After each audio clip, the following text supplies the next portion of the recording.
Building safety norms के मामले में जितनी शिद्दत से हम कोशिश करते हैं, मुझे भरोसा है कि वैसी शिद्दत कहीं आपको नहीं मिलेगी। 2 महीने पहले 3 महीने पहले हमने एक वैकेंसी निकाली, क्योंकि हमने 1.5 साल पहले एक डिविजनल हेड रैंक का ऑफिसर बनाया अपनी कंपनी। डिविजनल हेड हमारे यहाँ सीनियर मैनेजमेंट का पार्ट है, जो केवल सेफ्टी देखेगा बिल्डिंग्स की। 16 पॉइंट्स उसमें लिखे हुए हैं, जिसमें एक लिखा हुआ है कि मैंने चेक कर लिया है कि सारे दरवाजे खुले हैं, फायर एग्जिट साफ है, उस पर कोई बाधा नहीं है, छत के दरवाजे खुले हुए हैं, कोई इमरजेंसी होने पर बच्चे बाहर निकल सकते हैं। सब 16 पॉइंट्स हैं उसमें। ये 16 के 16 पॉइंट्स पे हमारी हर बिल्डिंग के बिल्डिंग इंचार्ज को रोज़, ये मैं महीने की बात नहीं कर रहा हूँ, रोज़ की बात कर रहा हूँ, एक अपडेट डालना होता है कि मैंने ये सारे 16 पॉइंट चेक कर लिए हैं। किसी भी स्थिति में किसी बच्चे या स्टाफ की ज़िंदगी से समझौता ना हो। हमारी नीयत ऐसी ही है। एक गलती हुई समझने में, मैं पूरे देश से, पूरे समाज से माफ़ी मांगता हूँ कि हाँ, वो गलती हुई, आगे वो गलती नहीं होगी।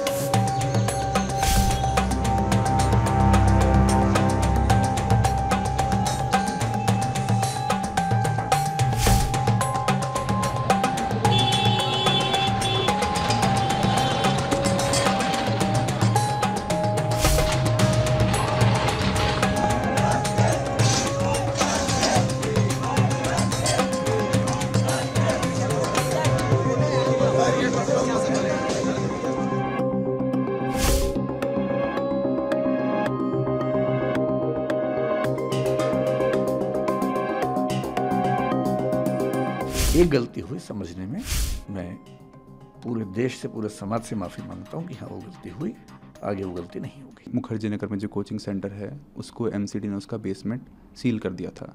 बच्चे आपके जितने भी स्टूडेंट्स हैं, वो दोनों कोचिंग सेंटर मुखर्जी नगर में हो, चाहे करोल बाग में हो, वहाँ पे प्रोटेस्ट कर रहे हैं। कुछ बच्चे कल रात को आपके घर के सामने भी पहुँच गए हैं। बच्चों में बहुत आक्रोश है, वो जस्टिस चाह रहे हैं। कहीं ना कहीं आपको ये भी लगा है कि दृष्टि आईएएस से कोई चूक हुई है? बिल्डिंग सेफ्टी नॉर्म्स के मामले में जितनी शिद्दत से हम कोशिश करते हैं, मुझे भरोसा है कि वैसी शिद्दत कहीं आपको नहीं मिलेगी। अगर आप चाहेंगे, मैं भी आपको अपने व्हाट्सएप में एक चीज़ दिखाऊंगा। हमारे पास एक, आप, मुझे नहीं पता बाकी इंस्टीट्यूट्स क्या करते हैं, मैं अपना बता रहा हूँ आपको। 2 महीने पहले 3 महीने पहले हमने एक वैकेंसी निकाली, क्योंकि हमने 1.5 साल पहले एक डिविजनल हेड रैंक का ऑफिसर बनाया अपनी कंपनी। डिविजनल हेड हमारे यहाँ सीनियर मैनेजमेंट का पार्ट है, जो केवल सेफ्टी देखेगा बिल्डिंग्स की। उसका एक ही काम था, बिल्डिंग की सेफ्टी देखना। जनवरी 2023 में हमने एक व्हाट्सएप ग्रुप बनाया, मैं उसका मेंबर हूँ। उस ग्रुप का काम क्या है? 16 पॉइंट्स उसमें लिखे हुए हैं, जिसमें एक लिखा हुआ है कि मैंने चेक कर लिया है कि सारे दरवाजे खुले हैं, फायर एग्जिट साफ है, उस पर कोई बाधा नहीं है, छत के दरवाजे खुले हुए हैं, कोई इमरजेंसी होने पर बच्चे बाहर निकल सकते हैं। सब 16 पॉइंट्स हैं उसमें। ये 16 के 16 पॉइंट्स पे हमारी हर बिल्डिंग के बिल्डिंग इंचार्ज को रोज़, ये मैं महीने की बात नहीं कर रहा हूँ, रोज़ की बात कर रहा हूँ, एक अपडेट डालना होता है कि मैंने ये सारे 16 पॉइंट चेक कर लिए हैं, ये सारे ठीक हैं। अगर इसके बाद भी कोई दिक्कत आती है तो मैं इसके लिए ज़िम्मेदार हूँ। ये रोज़ होता है। आप अगर व्हाट्सएप मेरा देखना चाहेंगे, इसके बाद देखिएगा। और ये हर बिल्डिंग के लिए रोज़ होता है।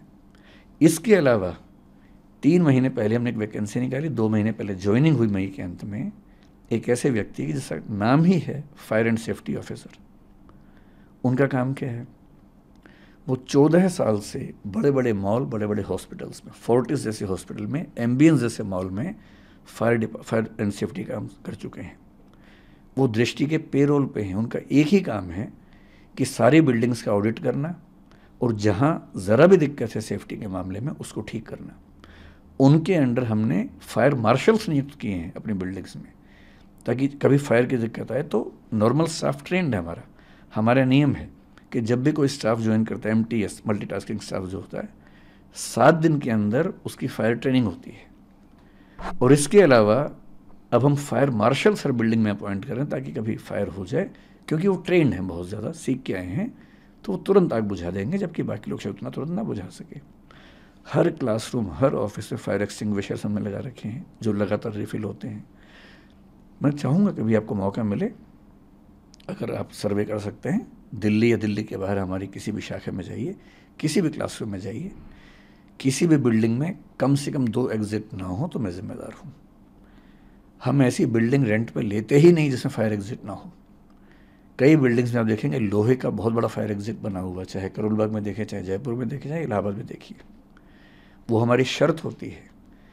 इंदौर में हमें 1.5 साल एक्स्ट्रा लग गया केवल इसलिए कि एक भी बिल्डिंग ऐसे नहीं मिल रही थी जहाँ 2 एग्ज़िट हों। हमने एक लैंडलॉर्ड से बात करके उसकी ज़मीन पे, प्लॉट पे बिल्डिंग बनवाई 2 फायर एग्ज़िट वाली, और वहाँ काम शुरू किया। 2 साल लेट काम शुरू किया, सिर्फ इसलिए कि किसी भी स्थिति में किसी बच्चे या स्टाफ की ज़िंदगी से समझौता ना हो। हमारी नीयत ऐसी ही है। एक गलती हुई समझने में, मैं पूरे देश से, पूरे समाज से माफ़ी मांगता हूँ कि हाँ वो गलती हुई, आगे वो गलती नहीं होगी।